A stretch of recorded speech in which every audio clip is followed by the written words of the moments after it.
my guy Thundercat is here, and we're chatting about. I was gonna say right away early in this conversation. I know there's like probably many things that we identify on, and then some that we won't, which is your anime, video gaming. Like you're into all the niche spots that I'm not in. And I'm in on wrestling, which you're not in. Yeah, no, I've always had an affinity for. Well, I mean, when I was younger too, it was like we had our legends. We had Jake the Snake, Shawn Michaels, and You had Ren- your time, but you grew up, yeah, but you grew into other niche nerdy things, not wrestling. yeah. Yeah, What? no, I still I try to I try to dibble dabble every now and again. A good friend is Austin Creed. He kind of he shows up and socks me in the stomach every now and again. You and Austin Creed are good friends through gaming? Yeah, and he also plays bass. Austin he Xavier Woods plays bass? Yeah, What? yeah, man, he plays bass. Yo, I did not know that. That's By the way, I love that guy. He's such a great dude. Yeah, he's cool. I feel like you in addition to the many things in your music career that are cool, I feel like maybe it's just a tribute to who you are as a person, but like you are connected to such a wide array of cool people in different worlds. That's a fair thing to say, right? Yeah, that's not crazy. That's pretty, it's Is it? pretty. I mean, I know it's almost obvious, but like but it ranges so many different places because you're super connected to people in the music space, obviously, but then also like comedy Oh and, yeah, and then gaming and all yeah, that as well. Like yeah. are you thrilled with the little life you've carved out for yourself, young Steve? You're The happy part with it? where I always say this, I'm the part where I'm still here for it. I'm grateful. You know, I will What? always say that, and it's yeah, no, I think I do enjoy I enjoy the part where every now and again I talk to some of my friends and they're like, "Oh, what's been going on?" And it's like, "Oh man, I've been just collecting Marvel cards and just keeping up on like been watching some new anime and kind of it's like I'm very happy that I can see a linear line in my life of like whatever I've been, it's always been that for me. So in other words, you've kept the kid part of you forever. Yeah, yeah, like I never let go of that, and it's kind of I don't know. It's always I feel like it's kind of guided me and kind of kept me in certain ways. Well, I know that I've had times when I lost like the some of the kid stuff, and then when I came back to it, I found it like, wow, Yeah, I wasn't supposed to be away from it. Like it happened with record collecting with me for a while, and part of kind of finding myself again was when I got back into like spending free days like sitting in record stores and going through records. I was like, I really kind of found peace again. yeah, yeah. Like it's. I don't think it's meant to leave. It evolves. It changes. There's the part where but it's like essentially the things that always inspired you always will. I think they will always be like not it just takes different shape and form. The funniest thing I think that I hear more often than not too is a lot of friends that are like, man, I used to have these Pokemon cards, and when I went off to college, my mom sold them or threw them in the trash and gave them to my friends, and it's like you can sell a first edition Charizard for like thousands of dollars, and it's like holy crap, who would have thought? But nobody thought that also with like the Silver Age of Marvel with like, or even with the DC with the bronze and silver, where Superman kind of like, it's crazy to think that these things happen, but it's also like it's not expected. It's just kind of like if you're in the moment, then you're just there with it. And it's like I think that I've always just been in the moment with my childlike, the way I get into the stuff. I've always been into fashion. I've always been into anime. I've always been into Marvel. I've always been into all these things. They just never left. I kept them with me. Are you if you were forced to choose between music and those things, like is music top of the list or are they kind of equal? You just music happens to be what you pay the bills doing. Music has always been my main passion. So it's like it's not so much a known fact, but it's like I also am an illustrator, and it's kind of like it's a bit more temperamental than music for me. But it's like I think that I think I made the right choice by pursuing music. You know, it's kind of like I would never give up music now. You know, it's like I feel like that has been it's like it's something that I it's as early as my earliest memories are always linked to music too. So it's like I think that the giving up things is like it's relative because it's like I almost look at it like it's, it's like you just wind up buying comics and cards throughout life. It's like your dad would buy it and you'd be like he'd be like this, I'm not buying you a box of cards, and then you get older and you go, okay, well I can buy a box of cards. So it's like I see why you couldn't buy me a box of cards, but I'm also like, now I will suffer for my box of cards. Exactly, exactly. It's an ill feeling when you're like, "Wait a second, I can buy do you still have those conversations with yourself where you're like, "Wait, no, no, I'm allowed to do this. I can buy Yeah. this right now." Yes, I will still be like, I'll be in the store and I'll be like, oh, that's ridiculous. And I'll be like this, but nobody's gonna tell me no. It's like, I know. And you're like and it is a stupidly expensive thing, but then you start doing the math of what you gotta do to make back the money for that, and you're right. like, "Oh, all I have to do is, like, if I make 1 record for so and so, I could get 10 of those." Yeah. It So is that's just 1. It's just 1/10 of what I could get when I still play that out, and I think it's probably a sign of, like, parents teaching you to appreciate money and not wanting yeah. to waste.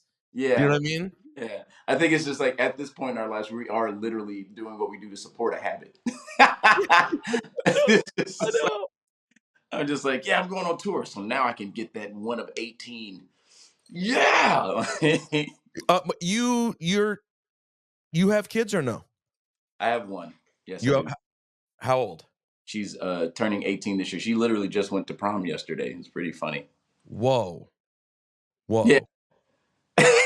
Wait, so that's interesting. So in some ways, you have a full whole kid, and in other ways, you have no kids because you just have an adult child now. Yeah. You don't Yeah. have to like run around. You know what I'm saying? Like your life is you have the freedom of someone without kids at this point, but you raised a whole adult human. Yeah, she can join the mosh pit with me now. She can find her way to the club herself. So you were like 21 years old. Yeah, like 2021, yeah. Does that feel crazy? Looking back at it now and seeing when like your contemporaries have children and seeing how much work and effort it is, are you like, how did I manage? How did this human make it? You were 21 years old. Oh my gosh. I think about that every day, man. I think about that. I'm always just like I'm watching my friends' emotions kind of, because it's nobody ever talks about our emotional base as adults when it comes to this stuff, or they do, but it's like the from the perspective of like trying to do what you do, and then this being shows up that you're responsible for, and then it's like, who are you don't even know who you, all that kind of stuff happens. Yeah. And so I'm like, you start creating the world around what that is for you too. And so I'm watching my friends, and like I'm all like, they're hitting around, they're getting away a little bit older, and they're like, yeah, all right, I got a kid, I got 2 kids, I got a couple kids, and I'm like, I start telling them stuff like, "Hey, man, do stuff to take care of yourself because you're about to get your ass kicked." You know what's funny for me is I'm 44 and we're trying to have kids now, right? Yeah, And so like I was, I wanted kids a long time ago. Then I got divorced and I started over again. I met my wonderful wife. And so my feeling is like, I'm so prepared.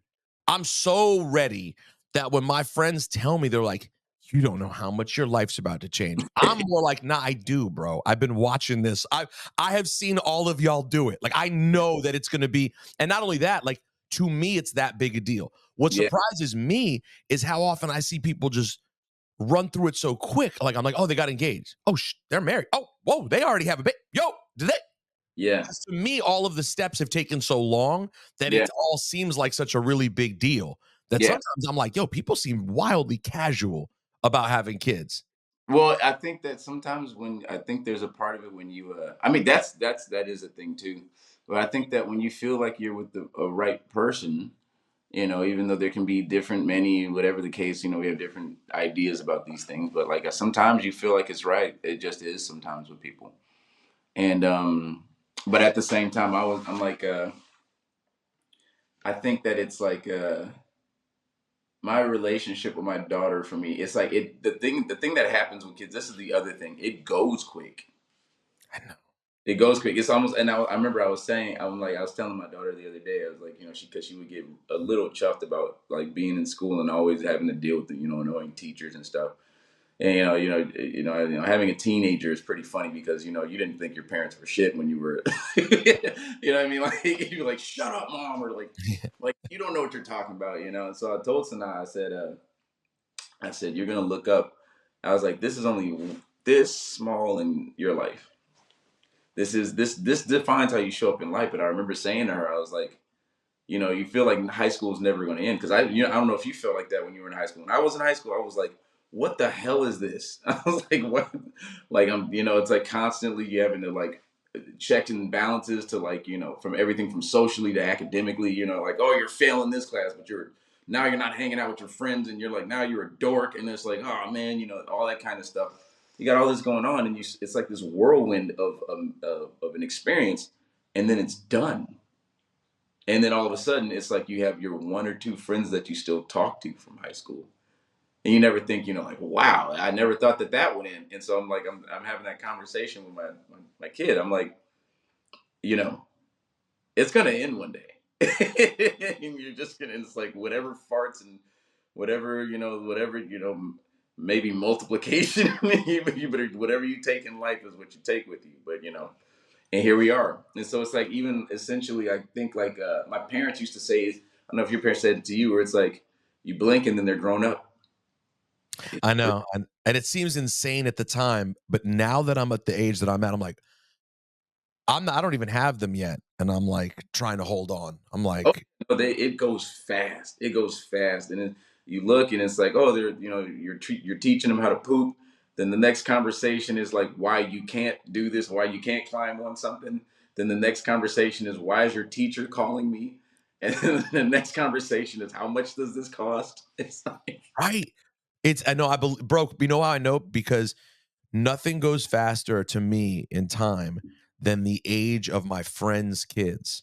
oh yeah, you look up and they're taller than you. You're like, 'Cause you're like, I might only see the friend every you might only see their kid every couple years if they're not a good friend. Like, my closest friends, I see their kids' age, but my ones who live in DC where I'm from, I might not see them every couple years, yeah, and I'm like, "Oh my god, if that's how fast time yeah, goes." yeah. And the genetics, you see your friend, you be like, who in your family is tall? 'Cause why is this? Why is he so tall? Speaking of family working backwards, I did not know, to be honest, until we said we were going to talk, and I started like looking up your life. I did not realize like how much this was in your DNA, like that the music thing was completely built into you. Can you do you mind telling the listeners and viewers out there about your mom and dad a little bit, because it sounds like a pretty crazy experience musically as a kid, because when I read the accolades of your dad, who he played with, etc., I was like, oh, that's one way to get involved with music. Well, my mom and dad, they're both musicians. They're both artists, along with being musicians. My dad was always playing with different artists growing up and had his own band. And my mom, they both played at church. But then they would play together. I remember when public access was a thing, and my dad had a public access. He would do his public access thing, and then my mom and him would play, and he'd read from the Bible and stuff like Oh, that. he had a whole show where he would play music and do Bible stuff. Yeah, yeah.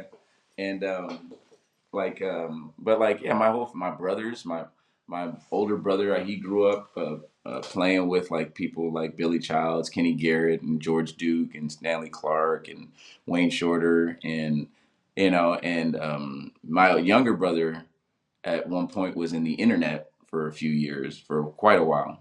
And yeah, no, my whole family we're all musicians. I went to the Pink Panthers concert the other day, and my little brother, he's really like, he's always in some kind of way about his feelings about stuff and all that stuff. And so I never met her face to face. And so she's like, your brother's a legend. And I was like, oh, I know. I was like, I know. I was like, why don't you tell him that? And she's like, he wrote one of the first songs I ever. And I was like, this. I looked at my little brother. I was like, good Lord. I was like, even when it's like, distant, it's still like, you know, my mind was like, I was like, Wait, my brother, what's the age difference between you and your brother? like 10 years. Wow, okay. Yeah. And so it's like, yeah, no, everybody in my family, they're very creative, very, very creative. And growing up around that for me was like, I mean, it's intense. You know, everybody has they need their own space. You know, everybody would need their own kind of space. And, you know, but your parents are also navigating parenting and like, you know, trying to keep you in line, also keep you inspired, but then also doing what they're doing. And, you know, making sure you're doing what you're doing is kind of, it was a very interesting upbringing, to be honest. You found your way into music initially, from a professional standpoint through your brother or on your own? Um, it's a mixture of everything because again, I we grew up playing at church, but we also grew up playing with Reggie Andrews at Locke High School, and then a lot of our friends at a young age, a lot of our friends were musicians, so we grew up around people of like mindedness, like Kamasi and Terrace, and you know, and we would always just be together. We'd be playing in Lamert Park. You know, we if there was a gig out in Temecula or we go somewhere, you know, Kamasi would book gigs, Terrace would have gigs. We'd be doing stuff all the time. We'd Are you all you you and Terrace are related? yeah, I mean, we're like cousins. Always Okay. we always you know we're like we always again we're from LA, so it's like we cousins, So play cousins or cousin cousins or a combination of both? Like cousins somewhere. cousins somewhere. Yeah, Okay, got it, got it, got it. yeah, and it's like we always had each other growing up. You know, we would always keep each other on our toes to some degree. It's like it's a way to just keep playing, you know. And again, growing up in Hollywood, growing up, I'm being from starting in Compton and moving like to West Adams and stuff like that. It's just kind of like music is just it's like a choice that you would make. And so my parents didn't. They would force me to practice, but they wouldn't force me to be a musician. They would just kind of like but you're gonna practice, and they would kind of like encourage me to like you know, contribute to things. And so, like my dad, I would play with my dad growing up. My dad had a Miles Davis tribute band, and the name of the band is he still has the name of the band, the Strange Jazz Universe. And my dad would do Miles Davis tributes, and I would go. He'd be like, "Hey, I got a bass player," you know. And my mom would go out and do like mission work and stuff, and I would go play with my mom, you know.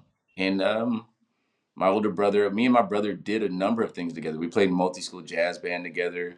We would play with suicidal tendencies together. You know, I remember one time my older brother invited me to play when I think his name was Mike Manson couldn't play. He couldn't play with George Duke one time, and my brother said, "Hey, call my younger brother."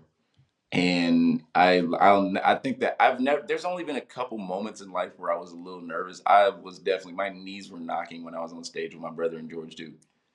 You know, How old are you at that time? that's definitely early 20s, Mm. early 20s. Oh, And suicidal tendencies?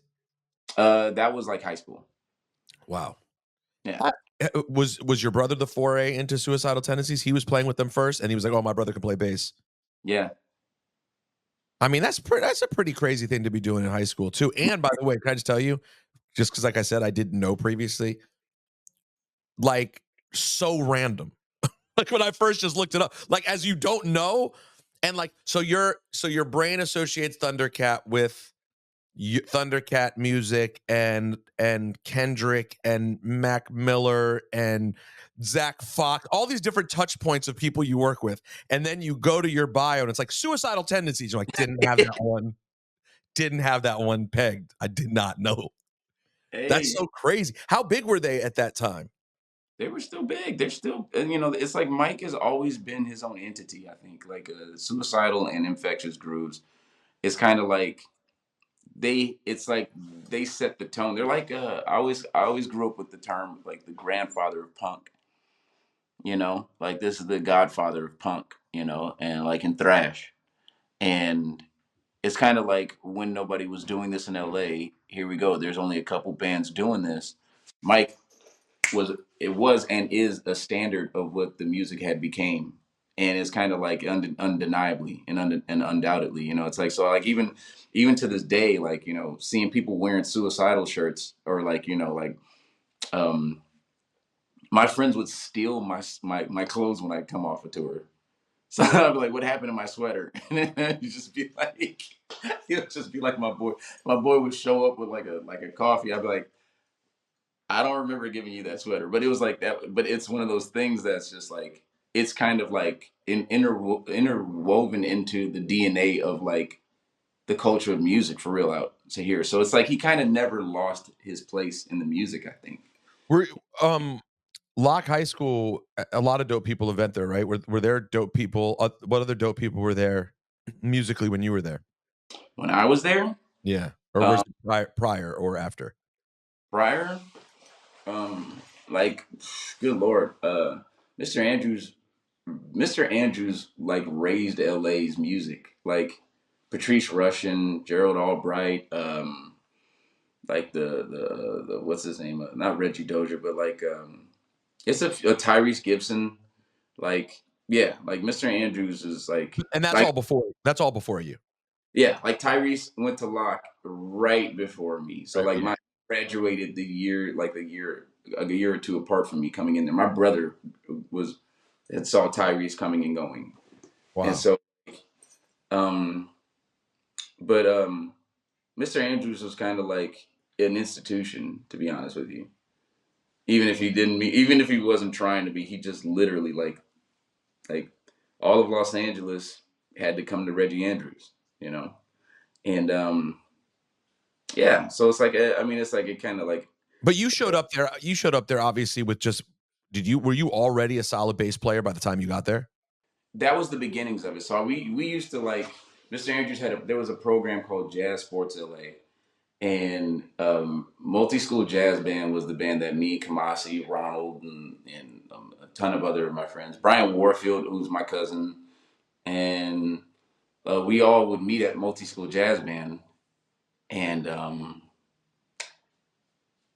we would be the band playing at Laker games where like when they'd be in between breaks and do the all that Mhm. stuff. That we would do that, and then when they'd have like halftime or whatever, and we Mr. Andrews would have us playing old LA jazz standards like Gerald Wilson's music, and I don't know but meeting Mr. Andrews at like high school was definitely like the beginning.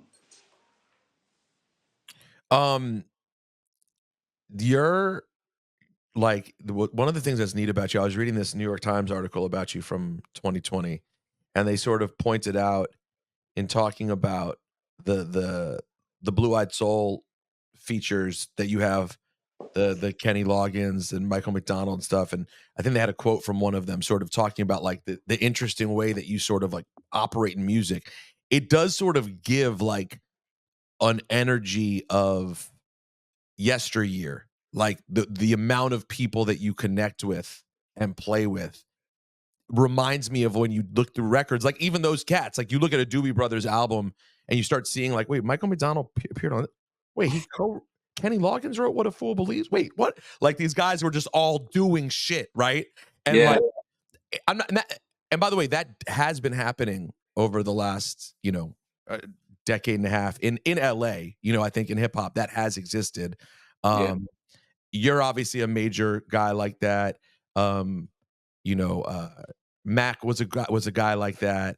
Um, Tyler's a guy like that. Like there are people who are these connectors to everybody who I think it leads to, lots of cool stuff happening. But I don't know if there's anyone more than you, bro. Like looking at the different stuff you've done, like just looking at it now, I'm like, oh, I didn't even realize because you have the production credits, you have the feature credits, you have your own credits, and then you just have the played bass credits. yeah. Um, it's a pretty charmed musical life you've lived, my friend. Like I said, I'm very grateful, and it's like I'm happy that I'm still here to be able to, you know. You're on maybe my favorite Kendrick song of all time, which you won a Grammy for, by the way, These Walls. Hey, I that was one of the things that came up recently, like the early part of the battle conversation, the beginning of it all.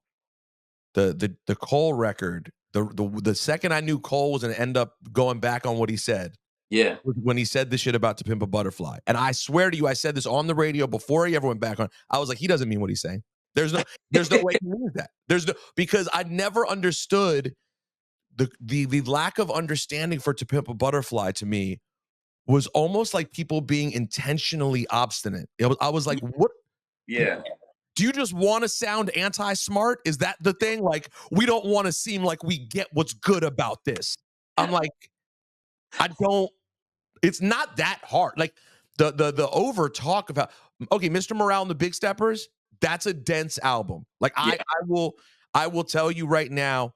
I don't turn on Mr. Morale and the Big Steppers every day. It's a specific mood. I want to Yeah. go on this journey kind of album. Yeah.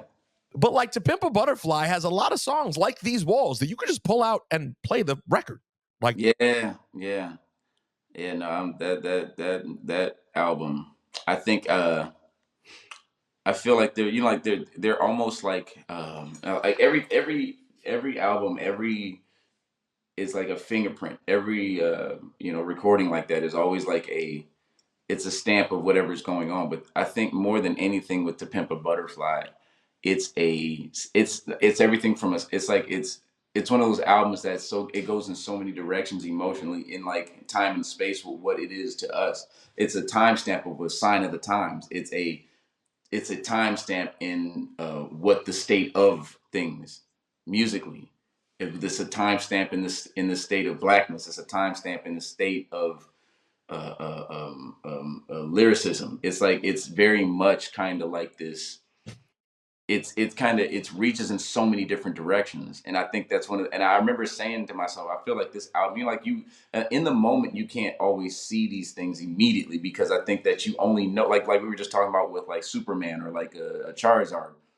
It's like you look up and then you would have never thought. I think this is one of those albums that it's going to like cast a far line. And it's like it almost reminds me of like a James Brown's "I'm Black and I'm Proud," and mhm. it's That's a like perfect comp because yeah, it it it predated it predated 2020 yeah, by 4 years. yeah. It was ahead of its time, and then it spoke into time, and then it just sat right there, and then it's just kind of like it just like everything as such. There's nothing that sounds like it. There's nobody that came after that goes, "Oh, this is the sound." There was nothing to denote. There was no way to keep up with what it was. It's like, oh, it's got all this. It's this. It's like it's a masterpiece. It's a freaking masterpiece.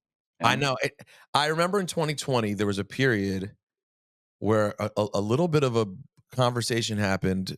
I mean, because the era we live in, there's always a conversation about something because Twitter has to be occupied 24/7, 365 about like when's Kendrick gonna say anything.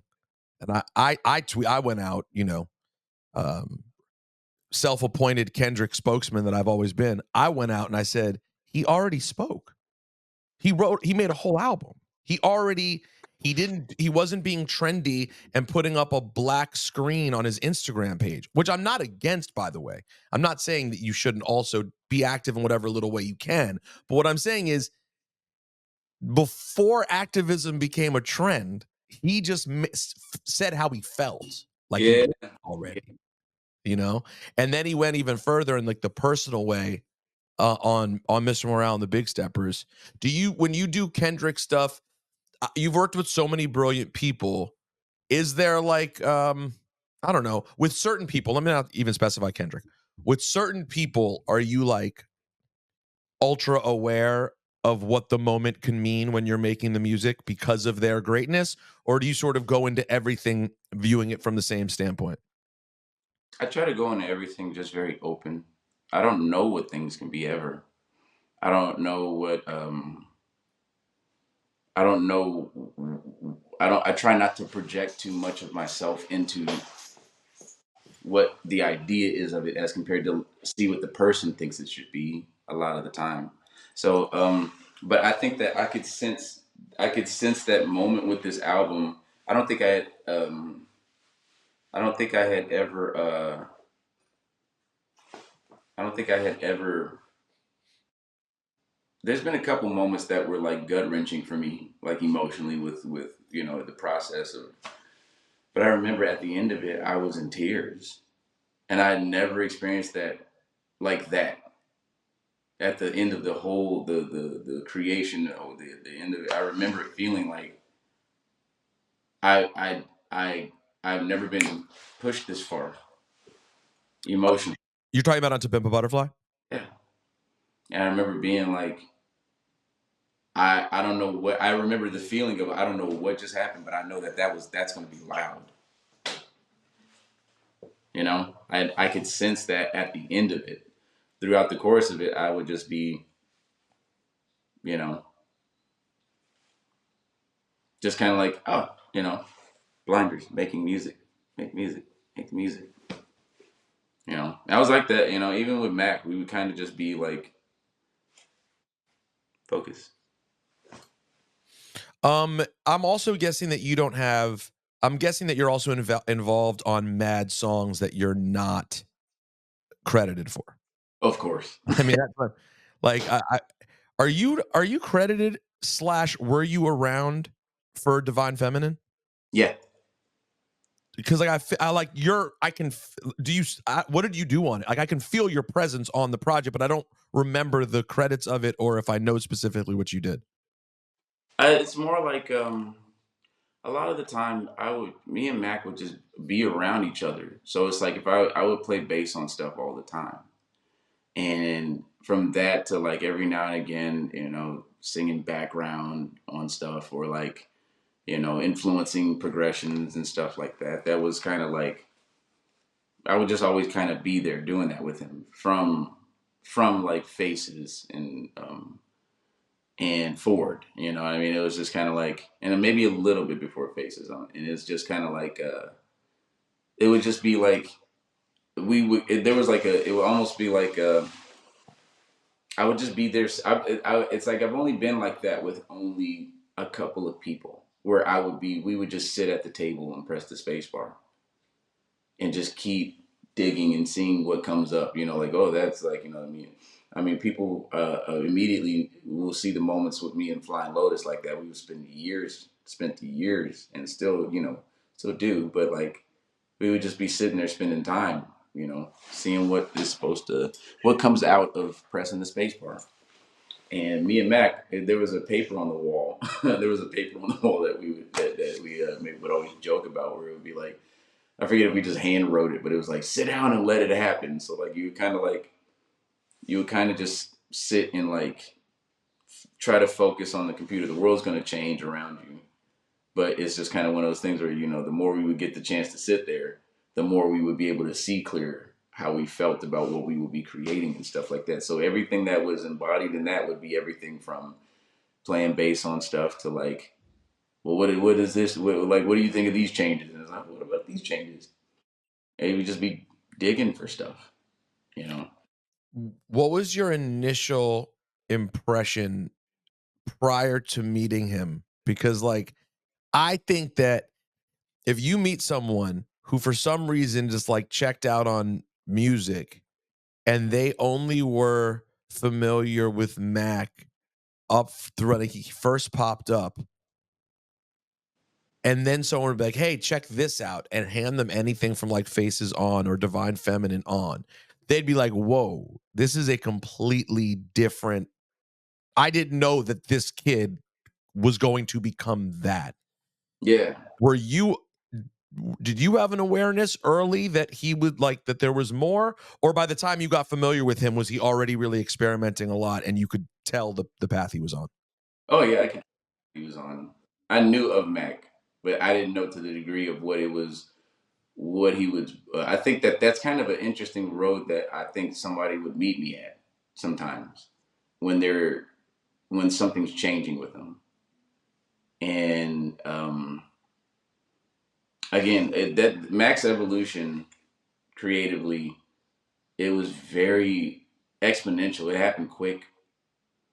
So like there's the young Mac, and then there's the adult Mac, where it's just like, he's like a kid in a candy store, where he's like he's into songwriting.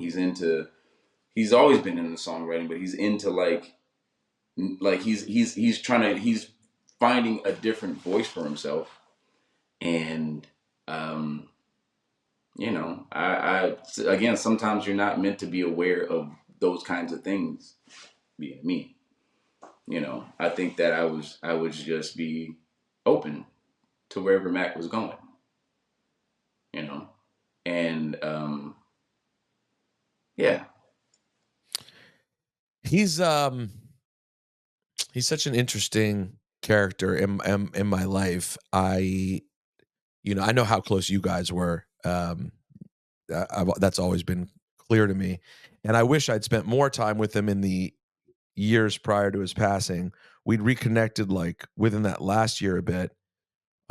But with my job, people come and go, and or someone works on something, and then you see them more, and then you connect for longer. And but there was always just some sort of, I guess, real connection there because of the kind of person that he is. I mean, he is a he it's so funny because like it's not like Mac was my closest friend, but like our our there was sort of still an unsaid closeness that existed. I don't know if it was sort of like we started off on weird terms because like the first thing I ever did was talk shit about him, and that was sort of the start. Which I always say though, sometimes that leads to really great relationships. It's very interesting. It can go one of two ways, right? yeah, yeah, And in the case of him, it went like a wonderful way. And so yeah, he just like he's like really he's really still ubiquitous in my life. Like it's all the time. And when I met my wife, I don't know if I've ever told this story on the podcast because it's weird. But when I met my wife, she had over the like really since Mac's passing had fallen in love with his music. Um so she yeah, was so she was like in love with swimming and then she went backwards and like was into all of it. yeah, And um so this is weird. So the week that I probably last really talked to you in person at Mac's thing in Pittsburgh, that week, that week I came home and my marriage broke up, right? And the prior to that, she was in such a spiritual place with Mac's music that like she had found herself she was in a very lonely period relationship wise in her life and it felt really on her own like she really wanted to find someone. And as she puts it, as weird as this may sound, she sort of was like throwing energy to Mac like in a spiritual way of like cuz she was so connected to his music about wanting. So we have sort of this going thing that we sort of feel like Mac set us up. Like we sort of feel wow. like even though she Yeah, didn't know him, right? But yeah, like the way that she was thinking about it, he was like, you know what? I know the person for you. and he yeah, and he just became available. Um, but yeah, it's just like a loss that I talk about him with so many people, and it's amazing, dude. Like there are people when I come on, I'll just know that they made a song with Mac. So I always will ask, like part of one of the things I think of my job to do, and shout out, rest in peace to Mr. C. I learned this from Mr. C, is like when artists pass away, to make sure that you always keep talking about them. Cause that's kind of I don't think there's that many great things that we can do as DJs and broadcasters, whatever. But one thing that I know we can do is keep people's energy alive through yes, sir. conversation. I agree. I 100% agree. So I always ask people about Mac or Nipsey or like any of the important people that we've lost recently, but particularly Mac out of probably selfish curiosity as well. And Yeah, whenever I ask about Mac, bro, I get stories from people that I thought they did like one little thing together. And then it's always like, no, he changed my life. He did this, he did that. He did, and just like endless generosity about this guy. yeah, It's he's a really special character in this thing. And like what he was gonna do, I'm so sure that he was gonna end up one day winning album of the year. Like not hip hop, not rap. He was yeah, gonna win album of the year. yeah, I would argue Swimming and Circles both should have been up for album of the year, honestly. But yeah. here, do you still have stuff in the do you guys just have lots of undone stuff in the stash somewhere? Oh, of course, of course, of Did, course. did he keep all that or did you also? He kept all of it. His stash is crazy, right? Yeah. Yes, indeed. Like from everything I've ever heard, I'll just talk to people like, "Oh yeah, I did Mad Records with Mac." And I'm like, "So he has a hard drive." And shout out to his family cuz they've been so committed to not allowing his legacy to become like you don't want it to be, I say this with all due respect, you don't want it to become the Tupac catalog, which had years of messiness. You just don't want that. Yeah, yeah, I mean, there's always the opportunity to make money, and I get that, but, like, Mac was so careful about what he put out that you would never wanna disrespect what the person did while they were here, yeah, yeah. and we've seen that with greats, like, shit just get messy. Yeah, it gets complicated. It gets complicated, but it kind of falls in between things for me because it's like I look at it like even Prince passing away, where it's kind of like they release unreleased stuff that they put out. I think that yeah, there's always like yeah, no, there's the there's the this didn't do this because of X, Y, and Z. This didn't wind up on this because of X, Y, and Z. And I'm also kind of like it's like the reality is that your fans will always be your fans, and they will love you with your draws down, with your hair done up, with your suit, with your 3-piece suit, with your UPS suit. They will love you for who you are, and I think that that's kind of like I think there's a double edged sword to the putting music out like that because it's like when people leave in such a volatile way sometimes it's kind of like it's almost like the same thing like an inheritance like you leave people with something and it's like it's a complicated thing because not every again the gift that God gave you is not the gift that God gave everybody else. We get it wrong. We're gonna get it wrong. This beat sounds great with this, and it's like no, it doesn't. Exactly. That's a real thing, And But even if it would sound great with that person, it would have required them to do it in a way that we're not able to see. yeah, they needed to have touched it more, and so it's just kind of like it's a double edged sword. But I'm again, like I said, Mac again, he was in a constant state, a perpetual state of sharpening the sword, so to speak. Yeah, man. You could sense it. It was such it may be you said this earlier.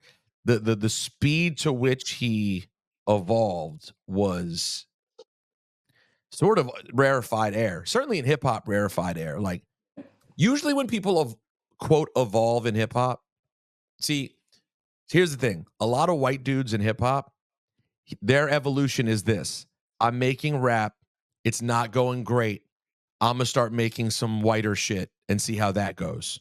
Mm, Because I'm popular with white people, the black world isn't taking me in. Let me go back to doing what I would be expected of me and see how that goes. right. And I'm not even saying that as disrespectfully as it sounded. I don't Yeah. even mean it that. It's just sort of a natural thing that can happen. I'm not even fully judging you and saying you don't love hip hop. Because in some cases, I think they really did love it. They're just like, it's not working. Like, I'm Yeah. not connecting, you Yeah. know? Yeah. And in Mac's case, he he was always connecting with the fan base and doing great. He just really wanted to keep learning and getting better. And like, He was. I always say this. Mac was his heart was a musician. His heart was a musician. He was like, I don't. He's like, I don't see a world where these don't all go together. So he would always be like, the rap was always kind of like, well, yeah, of course. and that's his baseline is like, yeah, I love rap. That's my like. He has a big L tattoo. It's who he is, right? Like, Yeah, he's like, well, of course I'm a rap, and he was like, but then I'm gonna play these keys and rap, and then I'm going. He never separated the shit, man. And he was like, no, you just have a cigarette, and he'd be like, hold on, give me a second. right, right. And no one, and so few people are good at doing that. Like even the greatest, some of the greatest musicians, their ability to be able to really mix rap with the other stuff just doesn't work that well. Yeah, And because their heart's not for it. It's like your heart's not for it. Like it's a different story with the heart, where it's like, where is your heart at with it? If you're already biased about it, you're like, I don't want to hear rap, and then you're like, let me see if I can get. It's like you're not there. If you're not listening to the records, and at the same time, like finding the good in them, finding the special, like realizing like it's there's something in everything with this. It's like, oh shit. It's like that will always be, I think, a part of the separation and why it falls so drastically different in those places because it's like you're almost like demoralizing the well, or you're tampering the well. It's right. like it all comes from that well, so it's like give it, you know what I mean? Like open up to it.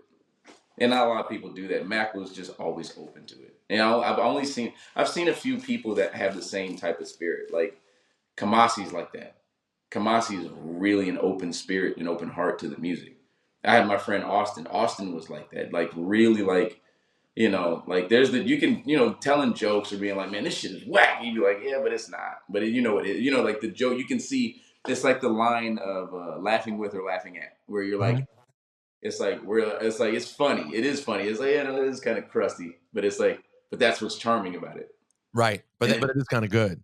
you're either the person that goes, well, no, that's what makes it whack, or it's like, oh yeah, no, that's them. That's just them. That's their. It's crusty. It's like, you know what I mean. So I think Mac was always a person that enjoyed what could come from it. So he'd hear you. He would try to hear you. He'd be like, oh, what's this? He'd always open up. He'd immediately disarm and open up, and I would see it all the time. It was crazy. Were your parents, uh did they mind you being into rap as a kid? Because you're a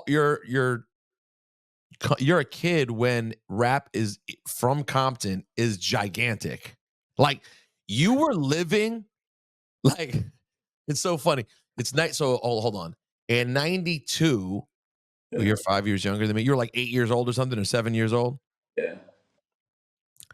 Like, to me, Compton at that point in time was like not even a real place. It's like This shit was like Nintendo Land, it bro. was, it existed in Dr. Dre songs and the backdrop of Friday. Like, Yeah, and it's not even Friday, but you get the idea. Like, that look, yeah. that feel, that aesthetic was like so unrelatable to some kid in the suburbs of Maryland. But it's where you were. Were you, first of all, could you consciously feel like the energy of it all in Compton? And your parents being religious, did they take any issue with it? Here's the double edged sword of like coming from Compton growing up. It's like we left around, but I'm probably my brother would, and my mom would be like, Steven, you don't remember anything, right? We left Compton around maybe five. I had to be about 5 or 6, maybe 7, around that time, because the reality of Compton at that time was that was exactly what it looked like. It looked too much. You're saying it looked too much like the Dre Day video. Like this was like it's like it's almost like if it walks like a duck and quacks like a duck.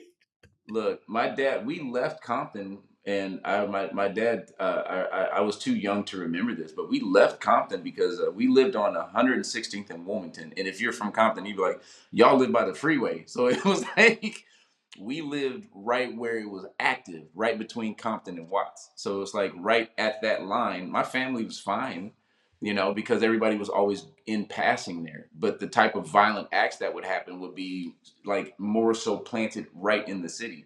So like it's kind of like when you're in a place where everybody's coming and going, you would see stuff, but it would always like it didn't necessarily always immediately touch you. But the reason why we left Compton, my dad told me this one day that he's raising us. He's got my mom living out here. My mom's from Detroit. She moves to LA. She moves to Compton with my dad and his mom, and he has me and my brother, and we could play in the front yard for the most part. We could play in the front yard for a little while.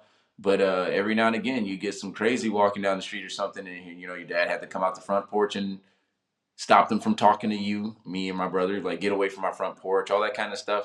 And the day that my dad told me he knew he had to leave was he came outside on the porch like drinking coffee or something, and he's just hearing like and he just see dust clouds everywhere.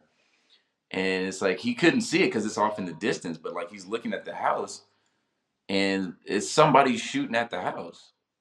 Like my dad was not a gangbanger, not gang affiliated. It's grandma and mom in the house and me and my brother.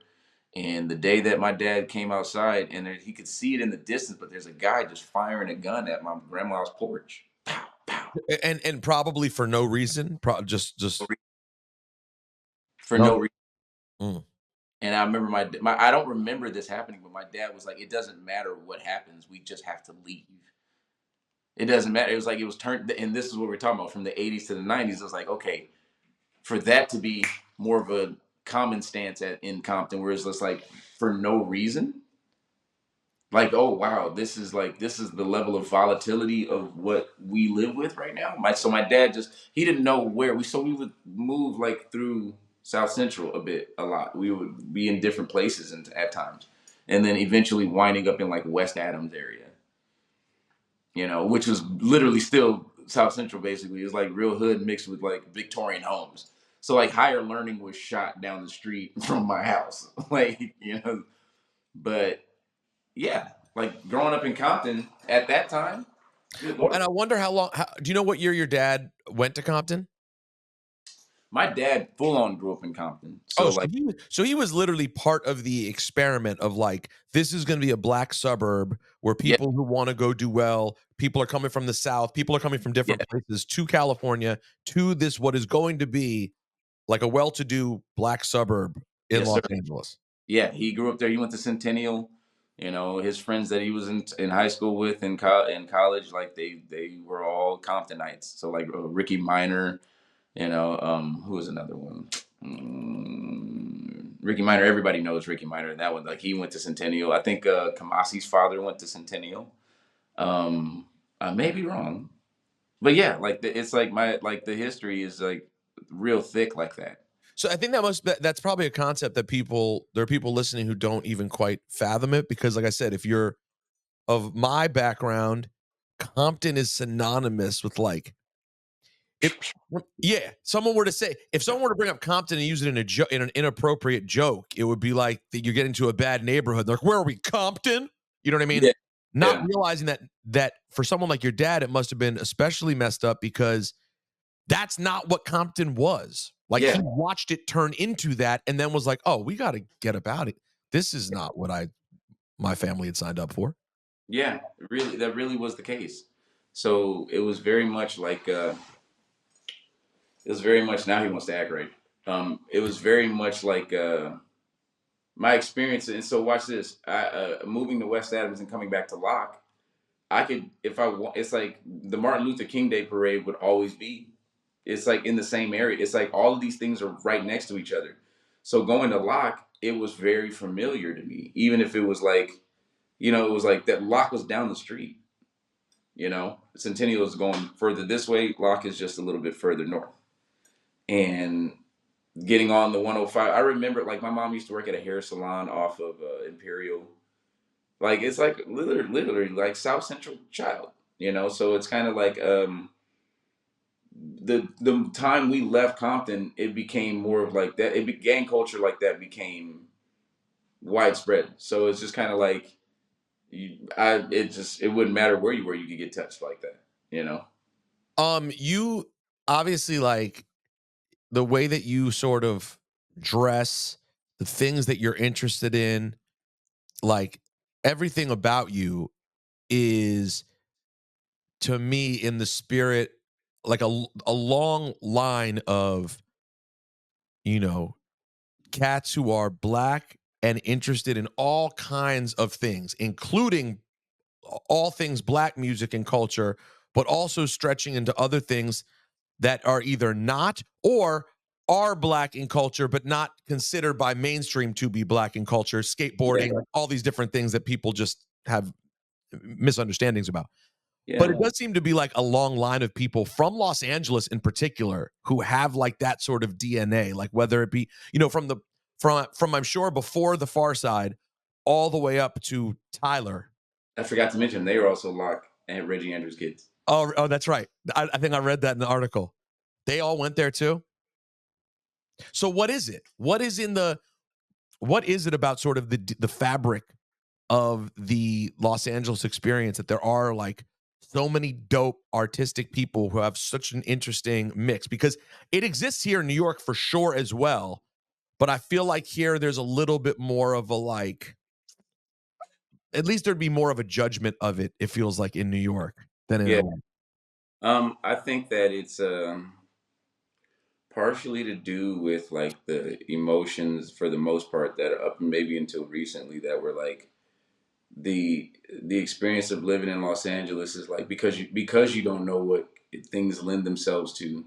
I always halfway blame it on Hollywood. I'm always halfway like we have Hollywood, so Hollywood is right down the street, just like and but it's kind of like it's such a place where like the mind wants to like dream. I think you know. And I think that us growing up, like you developing dreams or wanting to chase your dream or do something of this nature is like it's like encouraged.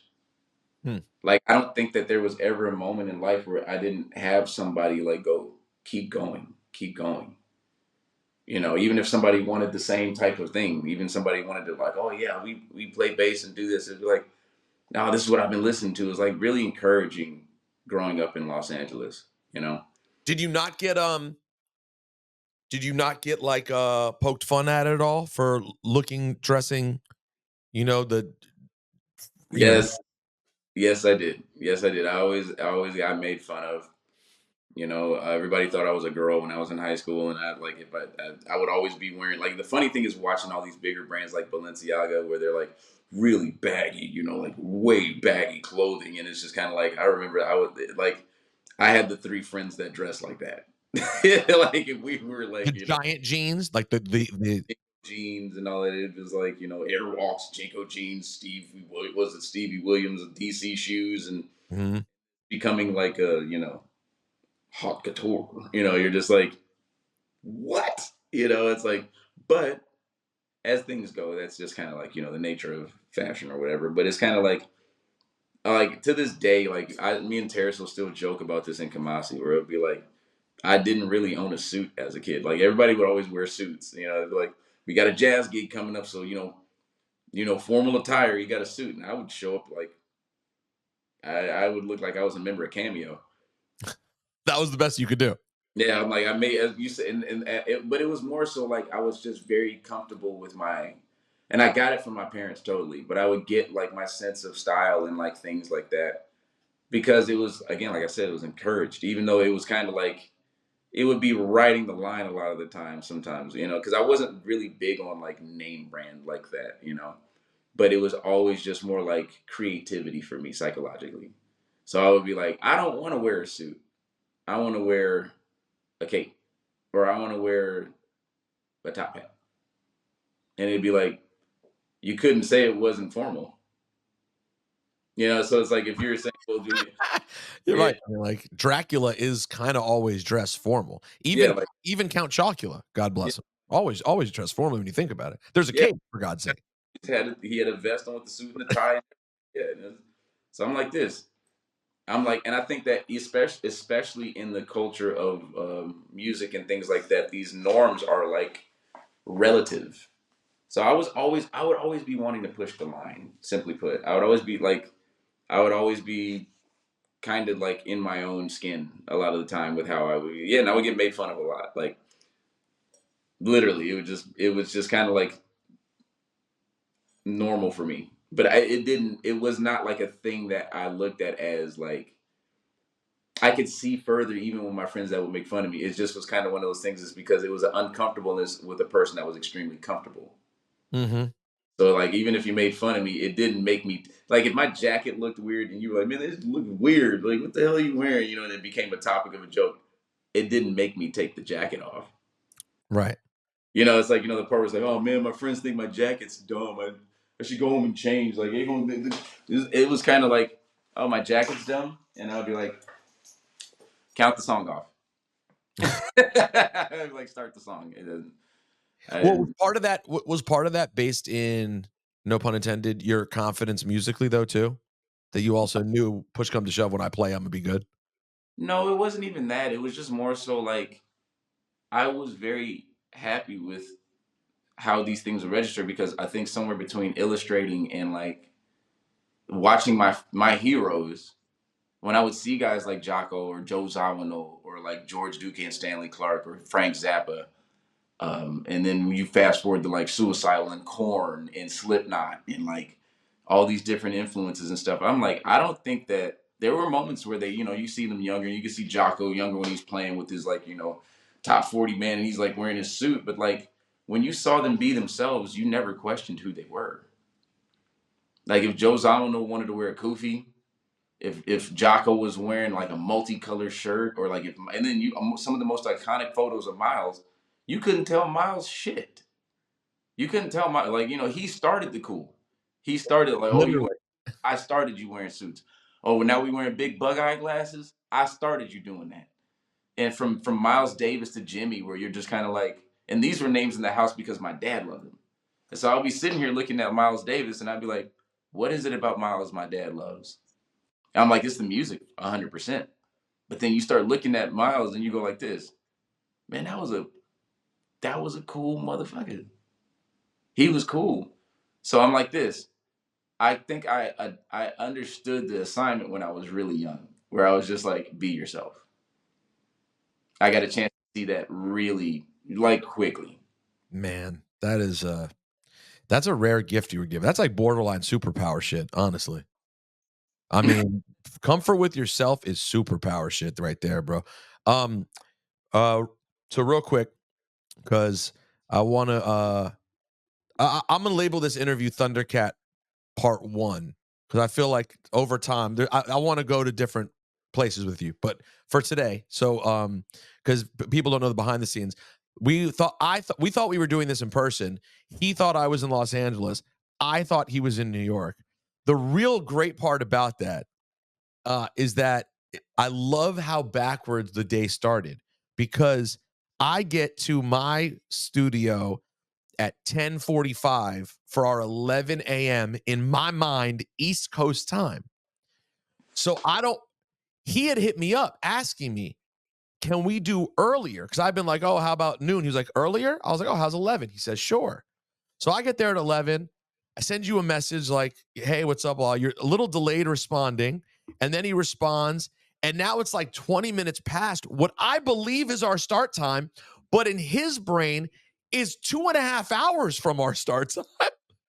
That's what makes it best. Is that simultaneously think about the opposite worlds we're living in.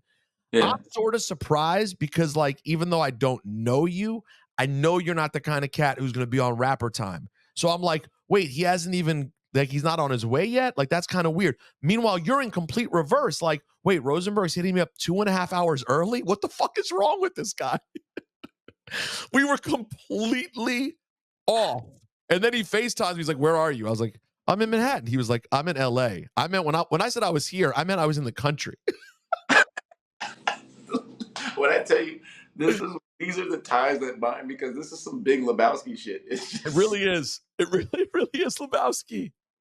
I was like, yeah, I'm coming right now. I was like, I'm getting dressed. I'm But coming. didn't it cross your mind, like, why is this weirdo on me so early, though? Why so, like, damn, you're ready. But you No, said you're an early starter, so you don't mind. yeah, and I was like, okay, and I said, oh, 14 minutes. I was like, wait, I was like, it says it's in. I was like, okay, hold on, and I was like, there's two addresses here. I was like, where am I going right now? Like New York, By the way, when you said there were 2 addresses, I'm like, "Oh, shit, there's probably a Brooklyn address that's the same thing." and I was like, yeah, I was like, wait, where am I going right now? Because this is So anyways, so, there's other stuff that I wanna get to over time, but, before to wrap this one up, you have a song on Drunk with, 2 absolute goats for me, Kenny Loggins and Michael McDonald. Did you get together with both of them? Was everybody together? Like, just take me a little bit through the experience. And what were they like? I'm curious about what they're like because I only have one story about Kenny Loggins from anyone, and it wasn't the greatest story. It was a mix it was a mixed bag story, but I'm curious for your Kenny Loggins, Michael McDonald story. we were definitely all together doing that, and I'll send you a picture once we But yeah, it's like that again, hands down one of the coolest moments in my life, and it was like my piano player Dennis Ham, he had he had been he had been playing with his son or something like that. And so I mean I would always be belting Kenny Loggins. I would just be belting lyrics and like on the tour bus I'd be like going turbo, and they'd be like I unironically like Kenny Loggins. You know what I mean? Me Like by the way, me too. And I don't it actually took me a while to realize that for other people, it felt ironic. yeah, because even with the whole idea of like I love every aspect of how people like again when you're big enough for somebody to make fun of you, like as we're speaking even about Drake now, it's like if you're big enough to, it's like that is the proof that you're huge when you get made fun of. Yes. You're big. So Everyone knows you. Everyone has an idea of you. yeah, I'm like this. I hope it's not hitting too hard because I'm like this. You got to be able to laugh at yourself. Right. You always have to, right? So that being a thing, it's like the unironic, like like even when it comes to yacht rock, and it's like, oh, this is like yacht rock music, and it was like, oh, okay, well that means that what is this music that rich guys that would do a lot of cocaine and hang out on boats with a bunch of chicks? That's why I hate that. That's why I hate yacht rock. Yeah, it's like it's such a weird way to a box to put it in for it to like sit over here, and I go like, It's all wrong. Even Blue Eyed Soul is. I like Blue Eyed Soul more than yacht rock, but the only yeah, reason I don't like that is that there's black artists that I would put in the same category, and then that doesn't make sense. So it's really just a certain like it's a weird, 80s soul, really. it's a box to sell it, you know. It's Yeah, like it's just the I get, best box to sell it. Okay.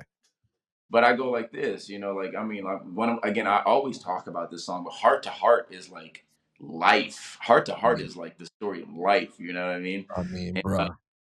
you know, it's like, and when you it hits home, right? Because like when you get there, you know, when you get there, you're like, oh man, this guy was singing about life, and I don't know, it Oh, was let me kind tell you, that man, I'm sorry to interrupt you. That man hit my I have lived in my life what a fool believes. I've lived of yeah, that moment and it's sad. And you can look back at yourself and go, oh man, as he rises to his apology, oh man, this isn't working out for you. I've lived that. I've lived heart to heart. I lived not getting to have the heart to heart. I thought I was hoping for the heart. Never happened. I've been there. yeah, Then there's This Is It. It's right there. And then yeah, my sleeper gem, I don't know if you're a fan, my sleeper gem that I truly lived, and I love it so much because it ended up to me, it represents my meeting of my wife, is the song Wait a Little While, produced by Bob James. good lord, Do you know that joint? of course I do. Oh, that song right there. Wait a little while, Yeah. basically saying stop being thirsty and wait for the moment, chill out, you'll meet the person. No, Kenny sings about life. So back to you. You were saying heart to heart. Yeah, that's that soul music right there. Look, I just go. That is that on the one with him? Is that's on the one with him with the light thing? Yep. The Jesus cover. Yep. So I'm just like this. I huge Kenny, huge Mike fan. You know, it's like it's even if it came and again naturally, of course, it came about through listening to Warren G. Of course, the ways it comes, you know. But like again, for me, again, it goes further because I'm clearly one of those kids that would be like knowing that the pops would have these records and all these kinds of all the above. So my piano player was like, hey man, I mean, you know, maybe I don't know. I'll reach out. He was like, man, I don't know. See if I can get you guys in contact. And I was like, I remember my eyes got big. I was like, Dennis. I was like, what are you saying? And I'm always like, I'm really, me and Dennis are always in some kind of way, you know. So I was looking at him like, what are you saying to me right now, Dennis? What are you saying? I was like, you know, and he's like, nah, let me just see. Let me just kind of, you know, dig around and see if, you know, how, if he'd be up to it. Cause it'd probably be it could be something cool. And um, Kenny's son reaches out to me, and I think at first I think they wanted to kind of like, and it was, I'm kind of, it's like I'm probably remembering it wrong, but it was kind of like we talked a little bit, and he's kind of like, are you serious, you know? And I was like, yeah, man. And so and then Kenny hits me, and he's like, you're serious right now. You're not being funny. And I was like, no, I'm not being funny at all, man. Like I was like, you want me to cut myself, or you want to see me sacrifice myself? I was like, I know what. I was Wow, like, that's interesting. But he thought there was a chance you were being funny. mm-hmm. That is so interesting. And I'll tell you another one of the ones for me. I believe in love is like I just wanted to throw that in there too. I believe in love is on another level. But okay, so um man. And so the day that me and Kenny met, I you know drove out to him, and it was kind of like, what do you think we're about to do? And I was like this. I don't know. I'm gonna steal one of your shoes. I'm gonna take one of your shoes. I'm taking something. I'm taking a strand of hair. I'm gonna go. It doesn't matter. I'm taking one of your USB cables and be like, this is a USB cable. I'm gonna make some music with this. I was like, I don't know, but I was like, whatever it is, I'm 100% here for it. And he's sitting there and he's like, man, because of like the way I'm writing, it's like it's familiar to him. He's like, man, it feels like you would want to hang out with Mike too. And I was like, at first, I think he's like, in his mind, again, he's like, yeah, you know what I mean. And I'm like, Mike, I was like, I'm down to meet whoever you say is. Yeah. Oh, you got a friend, Mike. You're just like, yeah. So you got a guy, Mike. I should meet. Yeah, Absolutely. Yeah. Should meet Mike. Sure. something. I was like, somebody he writes with, and he's like, Mike, and I'm like, he's like, I'll call him and see if because I guess he lived close. And so he's like, hey, he's talking about Michael McDonald, bro. I almost like slapped him. When did you realize he was talking about Michael McDonald? Like maybe 10 minutes into getting off the phone with Mike and saying he's on his way. And then And Michael McDonald just comes through. yeah. When I show you this photo, you're going to laugh. Yo, My, yo. my friend caught the moment that they both decided to link up it, and and I'm here with I'm a little chubbier, but I'm like here, I got my Thundercat sweater on. I'm like this. I'm I'm about to pee on myself, but I'm chilling. I'm like this, play it cool. I'm like this. And I'll show you those photos, man. And no lie, it just was like they walked in the room, man, and it was like it's kind of like I imagine it to be like I have my friends that are like this now, but like I mean, it's I don't I because you spend so much time with somebody, you even when you're not with them, it's kind of like oh I haven't you're not thinking about the time lost or time. You just are those friends that are timeless a bit. Hmm. Like they're sitting there and they're going back and forth. I kid you not, man. They're going back and forth, and they're like, "When's the last time we hung out like this, man?" No lie. They're like, he's like, I think it was around What a Fool Believes. And I was sitting here like this. I was like this. The heart started beating real fast. I was like this. You guys haven't written like this since What a Fool Believes. I was like, I was like, and there were two people there to see it. There's my friend Glenn, and I think it was Adam or Dom, and I was like this. I think we're witnessing they're getting back together to write this with me. And I was sitting there like this. I was like, oh my God. I was like, oh my God. I was like, oh my God. I was like, psychologically for me, I was like, I don't know what part of life this is, but I remember being like, when you have an innate sense of danger, where you're like, I'm in danger. I was like this. I don't know what's happening right now, but I was like, this has got to be one of the greatest moments in my life. I was like, I was like, I don't know what's going on, but this, I was like, I don't know what's coming next. I don't know what happened before, but I was like, this moment is one of the greatest moments in my life. Wow. Yeah, straight up. I was like, I can't believe what's happening right now. So they were still cool, but they just hadn't done this in A 4 year. years. Yes. Yeah. And I'm to this, it's still like that song. And I couldn't. I'm. It's one of my. I do love that song a lot. And so that's the story of that song. It's like it really happened like that, and then it was an intense moment in life. That's so good. Oh wow, that's so good. Um, hey bro, so if you're down, let's do this again sometime. Oh, absolutely. I enjoyed this. His name is Thundercat. You have a recent single, don't you have a newish single? Yeah, no, I did something with Tame Impala on as a personal release, and just recently, Justice. I'm on the Justice album with Justice. Yeah. So you got two joints, Tame Impala and Justice out right now. And when's the next Thundercat thing happening? We're working on it. To be honest, I have been working quite a bit, so I am definitely working on it. So in between stroking cats and collecting Charizards, and all those things, goofing off with Zach Fox, at some point we'll get it. Yes. I'm working towards the greater good of completion of the album. Thank you, bro. Absolutely.